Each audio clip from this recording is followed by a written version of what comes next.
Morning guys, just had a request from a guy on one of my bushcraft groups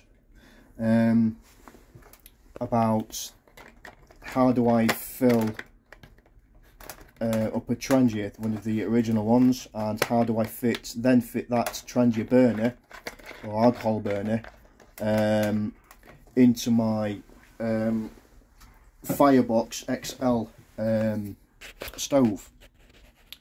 So I'm just going to turn the camera around a minute. Okay, so this is what he's on about. This is the firebox XL stove in stainless steel. I think you can get like new models now, I'm not too sure. I've had this for quite a while. It's had loads and loads of uses, and this is the old-fashioned burner that came with my Swedish M40 mess kit. This is a lot different to the modern ones that you can get. It's a lot wider for starters, and I think it's more deeper as well. Now all burners fit into this firebox stove, okay? However, the original ones like this, because it's a lot wider, do not fit in there. So you kind of have to adjust it, if you like, to fit. So what I do is the two sticks, these that you get with the firebox, put these two sticks, if you see that mouth there where you feed the wood through the stove, there's like a diamond cutout. Okay, so what I do is I put both the rods above the first two diamond cutouts above the mouth. Okay, so it looks a bit more like a face. Actually, it looks more like a boar with two Tuscan eyes and mouth. Anyway, enough of that, Lee. So as you can see, that goes straight through there and lines up with the two diamond holes on the other side. Okay, fill your trangia or alcohol burner, mess burner, whatever you want to call it, your burner up with methylated spirits or whatever you use.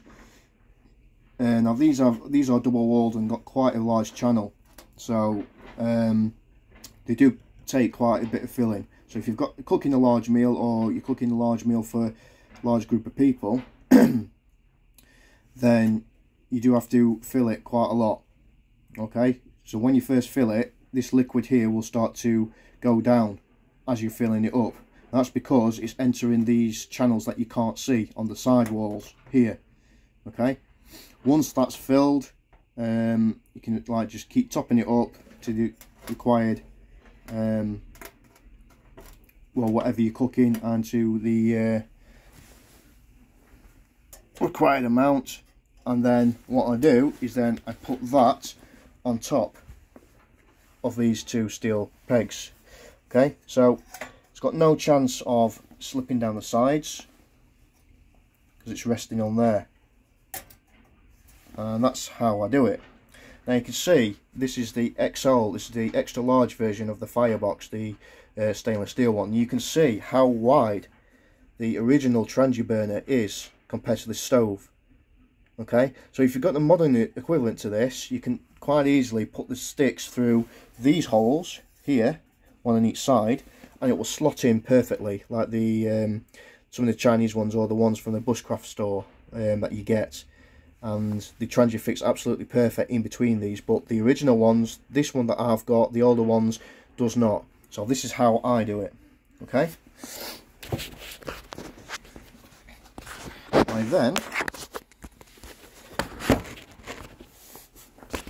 just turn the camera around again. Roll again. Okay, so I then take a piece of wood, I then dip it into the solution, into the meths, like so, get the lighter, see the flame, and then light the burner.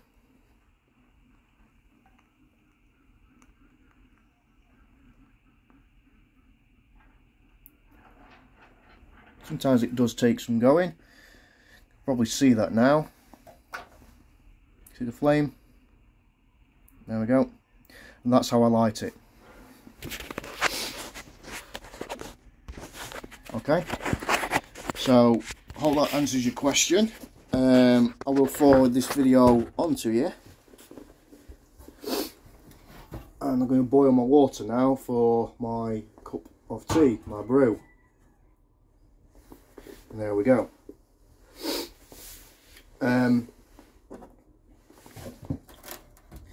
Now then, this is just one of two videos I'm going to be doing today. Another video will be me testing out my Kephart knife that I actually made myself. That you've probably heard about, I don't know.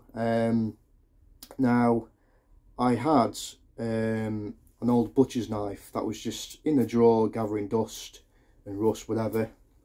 And I don't use it. I used to use it a long time ago for cutting up meat in the kitchen, but now since then I've got a smaller knife which does a lot better job. So it's just been in the drawer, and going back to the traditional style bushcraft that I've been interested in lately, like Horace Kephart and people like those guys who use minimal tools and you know, like butcher's knives and things like that. So I wanted to try and make one myself. So I did. I will show you photos. If you've not seen me post on Facebook, have a look at those photos of what it was before I made it. I think it was the blade on it was about 10 inches long. Really long blade. Obviously that's no good to me if I want to use it as a bushcraft knife. So with the bare minimum tools, the only heavy duty machine that I had was a handheld Dremel tool. Okay, everything else was done by hand. Okay, so I don't have sophisticated knife making equipment or heavy duty machines. I do everything by hand, I sharpen everything by hand, and this is the very first time I've ever made a knife. Obviously I've not forged the blade. I know I've not forged the blade, so let's just say semi-custom, semi-made it, okay? But yes, I did cut the steel with the Dremel. It took over an hour to do. Like I say, a Dremel is not the powerfulest tool in the world, and so, and obviously I'm cutting through 3mm stainless steel, and if you've never cut 3mm stainless steel before, or even thicker, then you'll know how incredibly difficult it is, especially if you haven't got the right equipment to do it, which in this case I didn't. But without further ado, this is it. Doesn't look like a butcher's knife now, because obviously I've highly modified it, and this is the finished product. Okay, has 3 brass pins, rivets. That was original to the butcher's knife. The handle, I've highly modified the handle. It was not this shape when I first modified it, so I've shortened the handle. I think the handle came to about here, so I've cut that bit off, shortened it, sanded it all, shaped it to fit my hand specifically. As you can see, I left the palm swell there, so the palm swell is original to what was on the butcher's knife. So I left that there. I thought it was really nice, really nice feel to it. I didn't want the handle to be too skinny, too thin. Okay, it is full tang, as you can see. Okay, so I could have probably sanded down to meet the tang more. Okay, and in that case that would be a full true tang. Okay, so yeah, at first I thought these handle scales on the butcher's knife was actually oak, but it turns out they're actually walnut. I didn't actually know that until I actually cut the wood, and it had like a purpley colour like walnut does have sometimes inside. So I ruled it out as being walnut, and it really does, when you apply the oil, it really does bring out a beautiful colour, because this was very light in colour, and this is what the I think it was tung oil. I used 3 coats of tung oil on it. Okay, So yeah, highly modified the handle, cut it down, shaped it all, took a lot of work. The blade took even longer, as you can expect, because I do everything by hand, and all I had was the Dremel tool, which I've just told you about. So cutting this steel, especially being stainless steel, which is not the easiest steel to cut when you've got the right tools. But we got there in the end. Obviously it's not 100% perfect because I'm not a knife maker, never have been. It was just a project that I've always wanted to do, make my own blade, my own Kephart style blade. Obviously, yeah, there she is. And when I was sanding the with wet and dry paper on the blade, and I was sanding it down by hand, the original maker's mark was actually coming through on the blade. Although it's not 100% legible, I can make out it is Sheffield made, and it's actually got somebody's name on it as well. So it's looks like it's Sheffield. I could just make out stainless steel, and it says Fenton. I can't look the other name up, which I might do later. It's got some sort of crown or symbol in the middle, but it says something Fenton of Sheffield, and then there it says stainless steel. Don't know much about it. All I know it's an ex-butcher's knife, and so the perfect Kephart style blade to me and to guys like Horace Kephart was a 3mm thick blade, or just over. I think his original one was just over 3, just a shy fraction over 3mm, something like 3.1, 3.2, which is not far off what this is. I mean, I think this is about 3mm thick, which is ideal really for a Kephart blade, because you don't want a Kephart blade to be too thick. It already came with a kind of a 90-degree spine, nicely squared, so I didn't have to put that on there or grind that in there at all. All the other thing I did is smoothed out the spine, can't think straight today, the spine of the blade, polished it up a bit, but I've kept that sharp spine. Not for ferro rods, because I never use my knife to strike ferro rods, but it's there just in case I lose my ferro rod striker. But what I do use it for is for like fine shaving bark, etc., which obviously I will demonstrate to you when I upload a video, probably later on today or tomorrow. Overall, considering I've never done it before, I'm not a knife maker, I'm actually really impressed with what I've done. You know, so I've turned a 10-inch long blade butcher's knife into a Kephart style blade. Okay, so it's a full flat ground with secondary bevel, like V-edge.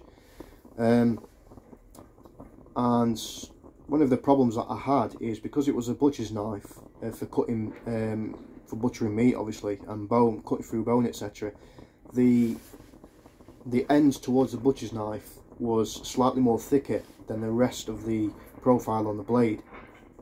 So when I cut it down to size and started to shape it, I did run into a few problems, because this part of the blade is thicker than this half of the blade. So to line this blade up, to line this edge up with that, took a lot of work by hand. So there's a lot of trial and error, but eventually I did it. I widened the grind up here, so I can use it for more delicate tasks if I want to go into areas and things. So it's like a not full Kephart design. It's more like, if you look at it, it's more of a drop point than a full Kephart, because the Kephart kind of knife was, it kind of went straight and then it kind of rounded off here and then rounded off here, so it's more like a spear point. So this is not far off. It's like a drop, between a drop point and a spear point, but that's the type of Kephart style that I wanted. So I wanted that tip to be durable, and I also wanted it to do delicate carving, so I can really get into there with the notches or whatever bushcraft task I'm doing. So yeah, I will be uploading a video, and obviously I'm really hoping it performs as well as it looks, and because I've spent, you know, three days making this and shaping it, the blades profile. It took hours of sanding on top of the blade to give it that semi polish, like satin finish on the blade, and obviously the handle as well. And it took 3 more days for the oil to dry on the handle, because I put 3 layers of tung oil, and for everybody that's used tung oil, it does take quite a while to dry. On the first coat it can take, you know, 3 days to dry, but all I did is put quite a generous coat on, left it a day, come back to it, put some more oil on, left it a day, and then obviously put the last coat on. So all in all, total 6 days. Took me 6 days to make that. But bearing in mind, guys, I've never made a knife before, let alone cut up a butcher's knife and shape it. and do bear in mind that I haven't got all these knife machines. I'm not a knife maker, so I haven't got access to heavy duty machines that will cut steel in 30 seconds and things like that. All I had was files, hacksaws and a Dremel, okay, and obviously sandpaper. That's all the only tools I've got in my disposal. So yeah, there she is, and I'm hoping that she will perform as good as she looks, and if she does perform well, I will then make a leather sheath to go with it. If it doesn't perform well, then I won't be making a sheath for it. I'll probably just go in a drawer somewhere, or I'll probably sell it, or God knows what I'm going to do with it. But a lot of the original features I've kept on the blade. I've kept the some of the original scratches from when it was used as a butcher's knife, some of the minor nicks in the spine of the blade, which doesn't damage the blade or whatsoever. I've kept some of them in. And some of the minor scratches on the handle as well, kept them in as well, just to keep its originality of what it used to be. And I think it looks quite quirky. I think it looks quite traditional, because of what I've done and the little details like that I've put in, that I've left in.